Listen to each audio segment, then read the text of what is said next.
أَيَتَدَبَّرُونَ الْقُرْآنَ أَمْ عَلَى قُلُوبٍ أَقْفَالُهَا.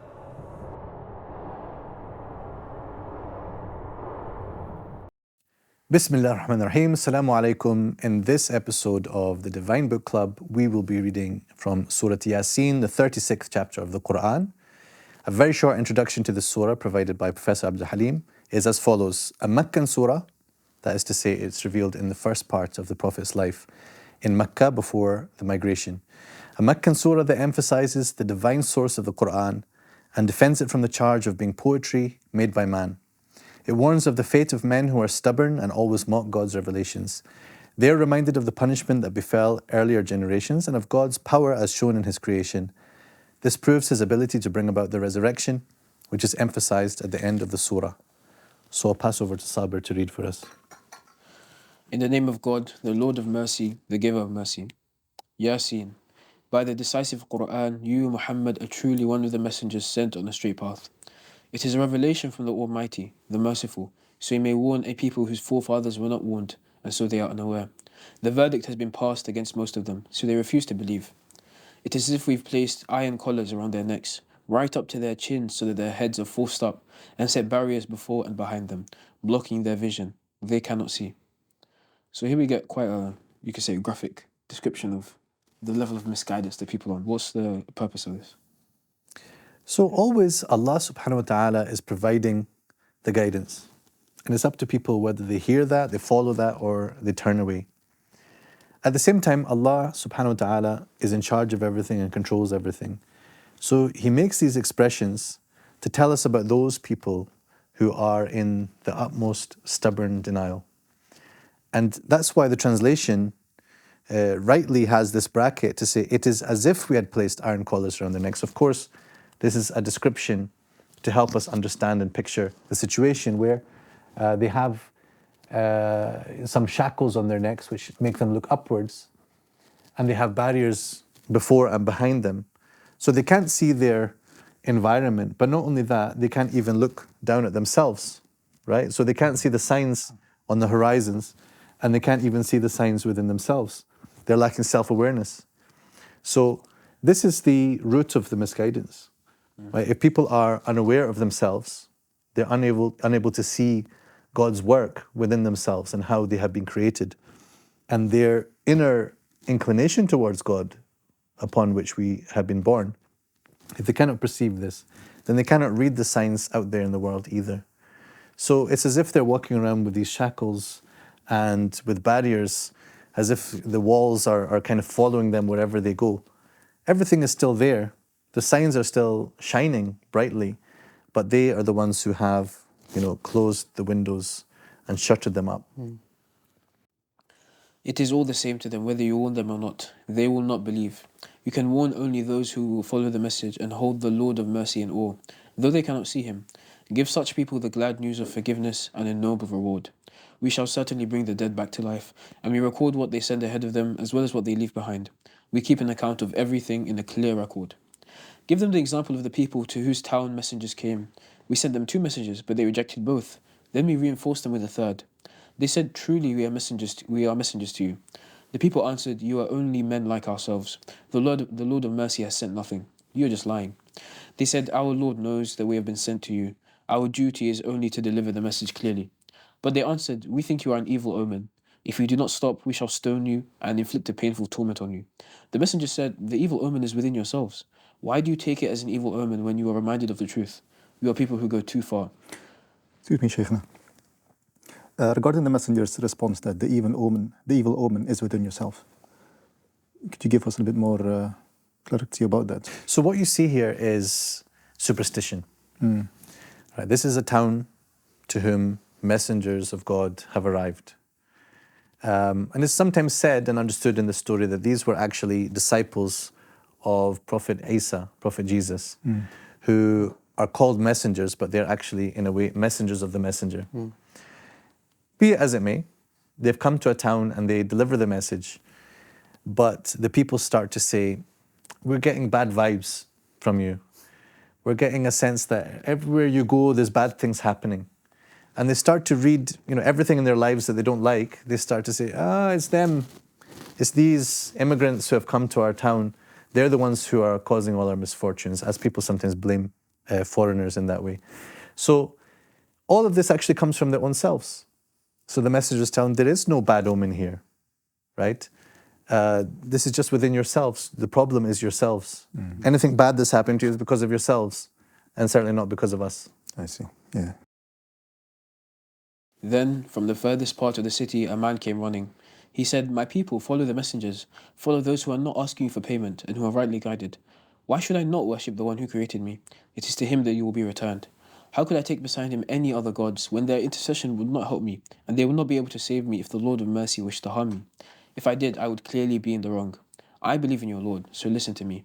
He was told, "Enter paradise." So he said, "If only my people knew how my Lord has forgiven me and set me among the highly honored." After him, we did not send any army from heaven against his people, nor is that our way. Instead, there was just one blast, and they fell down lifeless. So what happened to this man? Qasim, did you get a sense of what happened to this man who came running from the furthest reaches of the city? I'm not really sure. So what does this imply? Sabir, any idea? Was he martyred? As in killed by his people? Yeah, so they killed him, right? So although that's not said out loud, because the focus here is on him and his pure state.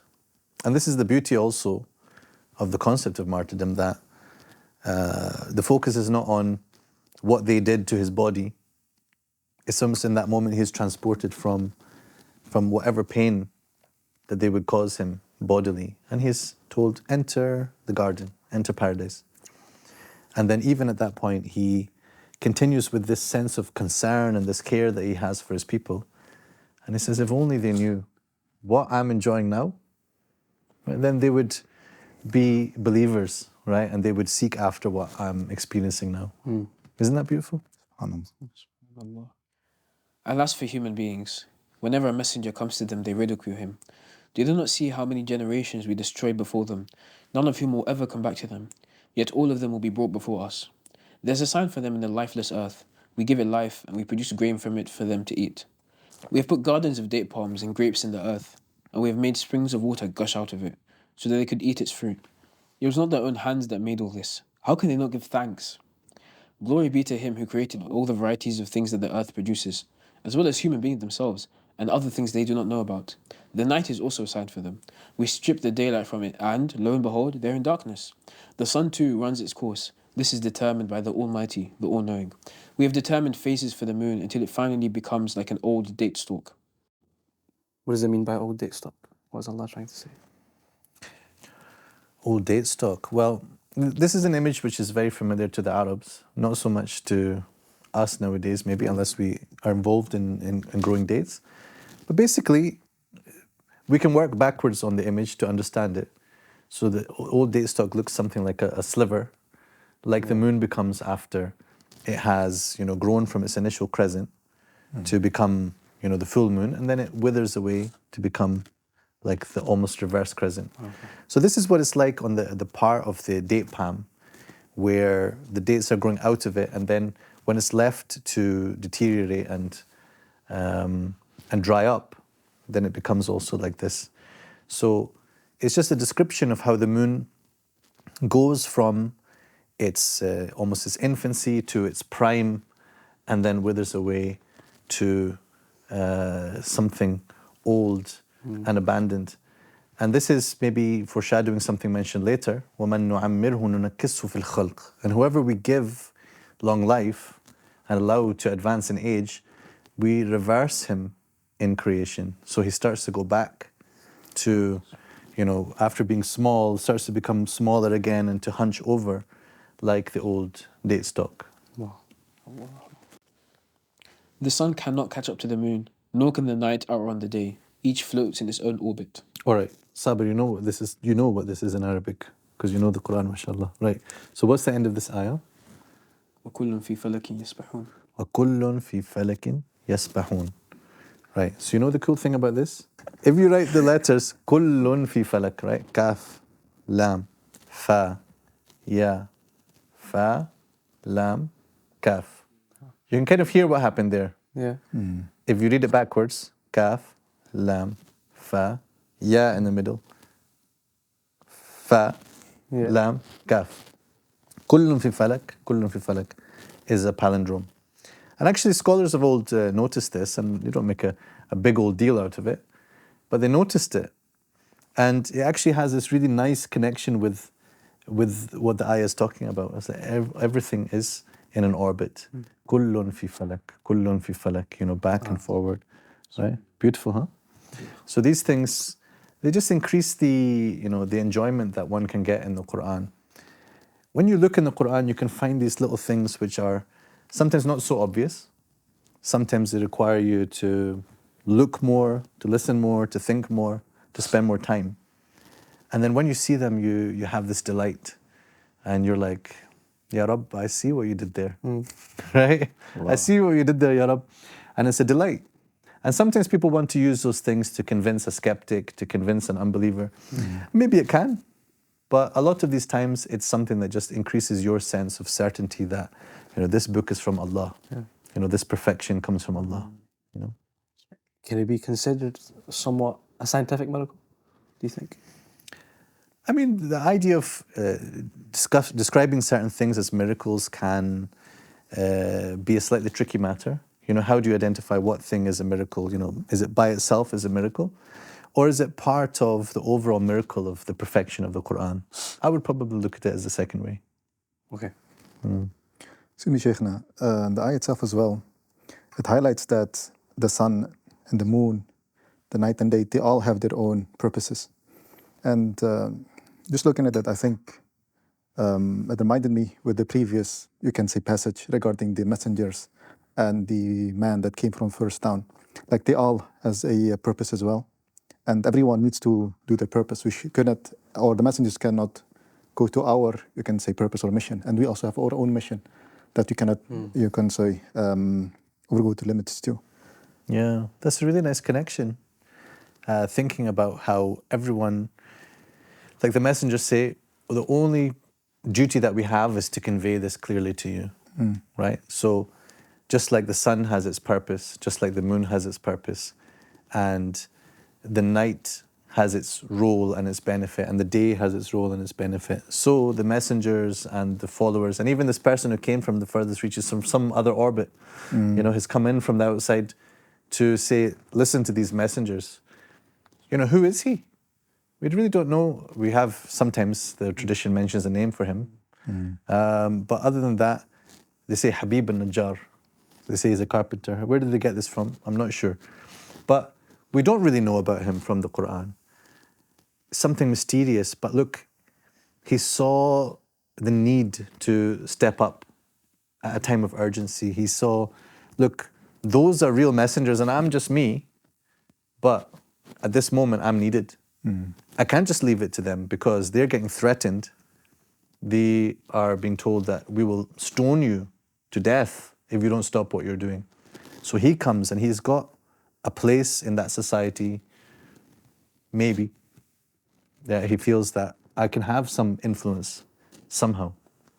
So he rushes in from his orbit. So yeah, I think that's a really nice connection. أفلا يتدبرون القرآن أم على قلوب أقفالها. Another sign for them is that we carried their seed in the laden ark, and we have made similar things for them to ride. If we wish, we can drown them. And there is no one to help them, they could not be saved. Only by our mercy can they be reprieved to enjoy life for a while. Sheikh, I have a quick question about Ayat 41. It says, we carried their seed in the laden ark. What might it mean by this? So their seed could also be translated as their descendants. So it's an interesting one because you would think that actually we are the descendants of the people who were carried in the ark. This means Noah's ark. It means, the ship that saved Prophet Noah and his family and the believers. So how is it that our seed is carried there? So the scholars explain this roughly that in a way we were carried in the ark because our ancestors were there, right? So everybody who's around today is the descendant. So we are the seed. but also likewise, those who are going to come after us were also carried in the ark. So it's as if by wording it in this way, Allah is pointing to the fact that, we saved you and those after you and those before you all together in the ark. So then we have made similar things for them to ride.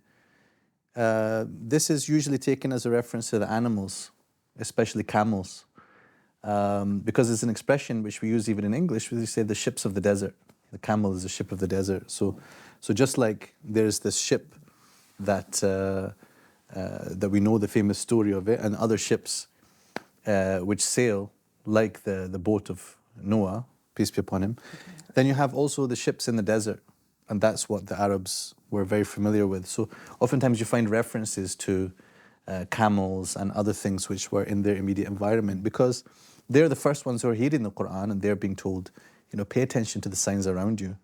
And in the same way, we have to pay attention to the signs around us and in our environment. All the blessings that we have, the things that we enjoy, we have to count them just as we count the things that are spelled out for us in the Quran. Yet when they are told, beware of what lies before and behind you, so that you may be given mercy, they ignore that and every single sign that comes to them from their Lord. And when they are told, give to others out of what God has provided for you, the disbelievers say to the believers, why should we feed those that God could feed if He wanted? You must be deeply misguided. A question here. It says that the question they asked, give to others out of what God has provided for you, and they say, why should we give what Allah could give? Isn't that a valid question? So when they're saying this, they're not just making an observation that God could have given to these people, but they are making an excuse for not doing their part. God has provided to them, and then they have the responsibility to help those who are in need, because Allah is testing us with each other. When He has given some of us wealth, He is testing us. How will we behave towards those who are given less? And likewise, when we are put through some hardship, how do we respond in terms of the patience and behaving in a way that is befitting of a human being and a believer? So here they're saying, well, God wanted them to be poor, right? And we see this attitude as well in the world today. Those people, that's what they're, and also those people are supposed to be war-torn. It's normal for them to be under the bombs and under siege and starvation. This is the attitude of arrogance, which says, I don't have any duty towards them. Let them take it up with God. So the question is almost condescending and mocking then, is that correct? Absolutely, yeah. So that's the thing we need to look out for in reading the Quran is tone, because that gets lost in writing a lot of the time, and it gets lost in translation. And it gets lost sometimes in reading the Quran, even when we recite it in Arabic, and everything we recite so beautifully, we listen to the Qurra, you might miss out on, there's a tone, there's a sort of sneering tone in what they're saying, that you don't hear it when you're listening to your favorite reciter, usually. And they say, when will this promise be fulfilled, if what you say is true? But all they are waiting for is a single blast that will overtake them while they are still arguing with each other. They will have no time to make bequests, nor will they have the chance to return to their own people. The trumpet will be sounded, and lo and behold, they will rush out to their Lord from their graves. They will say, alas for us, who has resurrected us from our resting places? They will be told, this is what the Lord of mercy promised, and the messengers told the truth. So I have a question. When they say, who has resurrected us from our resting places, that implies that they're resting in their graves. But we know of other narrations where disbelievers are being punished or having a hard time in the grave. So just wondering why.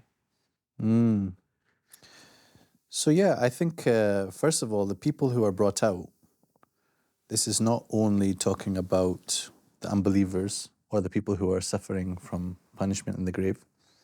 So it encompasses those who are actually having, the delights or the resting place. But the word marqad, I think, is broader than that anyway. I guess it could be seen, especially in the translation, as being a place of rest, of relaxation. So you raise an interesting question. how would this word apply then to those who are suffering the punishment of the grave? And that's something I would like to think about more, and maybe people watching have a point of view that they can share with us or find some insight in a book. We always need to raise these questions for ourselves so that we can explore them further. They will be told, "This is what the Lord of mercy promised, and the messengers told the truth." It was just one single blast, and then, lo and behold, they were all brought before us. Today, no soul will be wronged in the least. You will only be repaid for your deeds. The people of paradise today are happily occupied, they and their spouses, seated on couches in the shade. There they have fruit and whatever they ask for. Peace, a word from a merciful Lord. But you guilty ones, be set apart today. Did I not command you, children of Adam, not to serve Satan, for he was your sworn enemy, but to serve me? This is the straight path. He has led great numbers of you astray. Did you not use your reason? So this is the fire that you were warned against. Enter it today because you went on ignoring my commands. Today we seal up their mouths, but their hands speak to us, and their feet bear witness to everything they have done. See, when Allah questions, did you not use your reason? Does that mean that everyone who goes to hell was a result of not them thinking rationally? What do you think? I think when he's saying, "Did you not use your reason?" is the more of the implying that we have free will, so you have the ability to think for yourself, so you can make a choice with that thought process. So when he's saying, "Did you not use your reason?" it's the thought process that Allah allowed us to have, with which they made the wrong decisions. And as a result, it's their That's responsibility. their responsibility. Yeah. Isn't it interesting how rationality and reason and science are things that often lead people away from religion nowadays? And here they're being told, well, you didn't use your reason. Quran is not calling people to stop using their reason. The exact opposite is telling people to use their reason.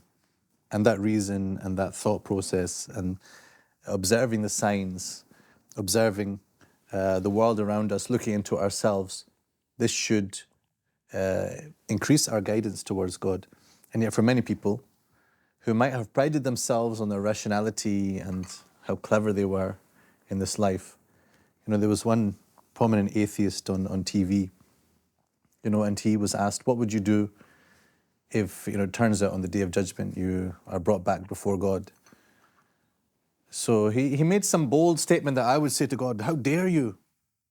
How dare you do these things, these terrible things in his mind? Because atheists often have this idea about suffering and how it proves that God doesn't exist. So I would say, how dare you? But of course, the day will come and he will not say, how dare you? On that day, as these ayahs are describing, the mouths will be sealed. All the cleverness will be shut up. And it is their limbs, the hands, the feet, they will speak. They will speak. And a person will have to admit to everything that they have done. Yeah, so did you not use your reason when it mattered? Yeah. And that's what we've been told as well, right? That this is a book for people of sound minds. This is a Quran for people who ask questions. So I think it relates to that. Absolutely. Connected. Did you not use your reason? So this is the fire that you were warned against. Enter it today, because you went on ignoring my commands. Today we seal up their mouths, but their hands speak to us, and their feet bear witness to everything they have done. If we will, we take away their sight. They struggle to find the path, but how can they see it? If we will, we paralyze them where they stand, so they cannot move forward or backward. If we extend any person's life, we reverse his development. Do they not use their reason? On Ayah 60, one thing that I thought about reversing the development, I kind of thought that it was talking about when, as babies, we're helpless and we grow into like individuals and we go back to being helpless as we get Absolutely. I mean, children need to be taken care of. A lot of the time when we grow to a very old age, we also need to be taken care of again, right? Yeah. It's kind of a sign of Allah. Absolutely. Yeah. I don't know if it might be related, but earlier on in the surah it also talks about the orbits of the sun and the moon and how everything has a cycle, sort of. So you could sort of see that this might relate to that because it's talking about we reverse the development. It starts off You're born as a child, you develop, and then as you get older, you slowly regress back to your helpless state that you were at when you were born. So this sort of highlights the theme of the surah, I suppose. For sure, and I suppose it's also telling you not to take the strength that you get for granted when you do have it as well, Yeah. right? To make the most of it, because you will come back to the place that you came from. And then the end of the surah sort of mimics that as well when it talks about our origin in a second. Yeah, I guess it is the strength that is when people start to disbelieve. When Absolutely. they're helpless, they're not going to. Absolutely, and it's strength that Allah afforded them in the first place that they're using to disbelieve. Especially since it questions afterwards, do they not use their reason? Again, when it already asked it before, it's highlighting that fact as well. So when people are getting to their old age, they sometimes start feeling like, oh, well, you know, my time is up, I better start becoming religious. And even as Muslims, this happens, you know, people remember that, well, I haven't been to Hajj, I should go to Hajj and set things right. Maybe even amongst people, you know, old wars and battles that we've been doing, let's try to set, you know, get ready for the grave. And it's just that at that time that people realize their mortality. But that's something that we have to be aware of in all parts of the journey, even in the time of growth and development and at the time of one's prime. You know, the angel of death could come at any time. But the fact that we see others around us becoming old and becoming in a way more needy should remind us that that's our inherent state. We are needy. We are in need of each other. We are in need of God fundamentally. We should not have this sense of being self-sufficient. That's the reason part as well. We have not taught the Prophet poetry, nor was that appropriate for him. This is nothing but a message, an illuminating recital, to warn anyone who is truly alive, so that God's verdict may be passed against the disbelievers. So we see this distinction here between the Quran and poetry. Yeah. So one of the things that people try to bracket the Quran as, they try to understand it in the genres they're familiar with the things that they were doing themselves. They were trying to see the Quran as one of these things. So one of them is poetry. Because it was quite prominent at the time of time period. And, you know, the Quran has kind of poetic elements to it, you know, the beauty of sound, the richness of meaning. Even sometimes the verse endings have a kind of rhyme within them that has some type of resemblance to poetry on some level. So people were like, maybe this is poetry, but then they themselves would go back on that because they can't really sustain that claim. The Quran was not poetry, and clearly even as we're reading it, it's not poetry that we're reading. But here it's the Prophet ﷺ himself who is being highlighted, because you also know that this man, Muhammad ﷺ, was not a poet. He's not a poet in your society. And it would be beneath him to be a poet. Right? What he is delivering here is something which utterly trumps and trounces anything which you take pride in terms of your poetry and your eloquence. So it was not appropriate for him to have been a poet. And even as we understand from other ayat, that Allah destined for him not to learn even reading and writing, physical reading and writing. That would have, of course, been a fine thing in and of itself, except that the fact that he didn't do that takes away an argument that people could use against him, which is that he went to some teachers and copied some stories from them and made them up, and that he wrote these things with his own hand. So all of the arguments that they would bring are knocked down one by one. Is that why you think it says no? Was that appropriate for him? وَمَا يَنبَغِي لَهُ. It's not something that he should be doing or would be doing. Absolutely, and poetry was a form of entertainment as well. So is this also telling us not to take the Quran as entertainment, just purely, or would that be reaching a little too far? Well, it's an interesting reflection, you know, because there may be some ways in which we treat the Quran in a certain way other than seeking after its guidance. You know, that's what we're doing now as we're reading it, as we're discussing it. We're trying to recognize its guidance and draw its guidance for ourselves. But I suppose there's a danger that the Quran could sometimes be a thing for performance, a thing for decoration, a thing for entertainment, along the lines that people treat poetry. So I hadn't thought of that dimension before, but that's an interesting thought. Okay. Can they not see how, among the things made by our hands, we have created livestock they control, and made them obedient so that some can be used for riding, some for food, some for other benefits, and some for drink. Will they not give thanks?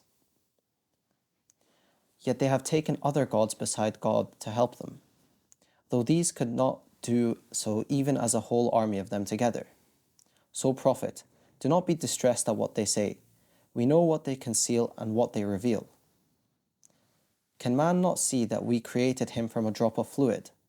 Yet lo and behold, he disputes openly, producing arguments against us, forgetting his own creation. He says, who can give life back to bones after they have decayed? Say, he who created them in the first place will give them life again. He has full knowledge of every act of creation. It is he who produces fire for you out of the green tree, and from this, lo and behold, you kindle fire.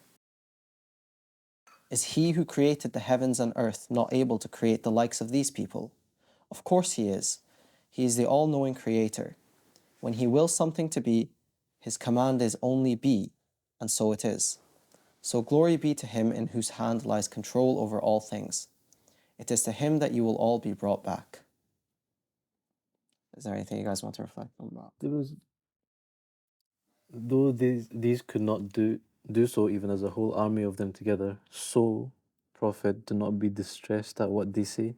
Why was he distressed? I suppose because they were ostracizing him or like opposing him at the time. Yeah, I was going to ask the same thing. Was there any specific context for it, or was this generally just to give the Prophet comfort? I think this surah was revealed in Mecca when they were facing oppression at the time as well, so it was probably as a comforting ayah for him to not be stressed about it. I like that. So all these things, including the charge of being a poet. In other places, they suggest that he is possessed or a madman. In other, they could hardly even suggest that he's a liar, because this was so well established amongst them that this man is the most honest person that we have ever met and ever seen. So they reached for other explanations. Maybe this Quran is like soothsaying, like kind of magic incantations, or like somebody who's talking to the jinn, or, so they were reaching for other explanations. And these things, to hear it, would, naturally wear at a person who has always dealt with people with such openness and such honesty, that how can they turn around and say this about me? So regardless of all that, there's this comfort that comes from Allah. Never mind. Look, in other places, Allah says to him that, it's not you really that they have a problem with. It's the signs of God that they are disputing. So they'll find any way to do that, because the consequence of believing in you and following you are too great for them. So they're going to find any way to try to discredit your message. إنما أمره إذا أراد شيئا أن يقول له كن فيكون فسبحان الذي بيده ملكوت كل شيء وإليه ترجعون صدق الله العظيم. Jazakallahu khairan. And remember, everyone, go on to QuranReflect.com, sign up for an account if you don't have one, and share your reflections on Surat Yasin for us all to benefit from. Wassalamu alaikum wa rahmatullahi wa barakatuh. أفلا يتدبرون القرآن أم على قلوب أقفالها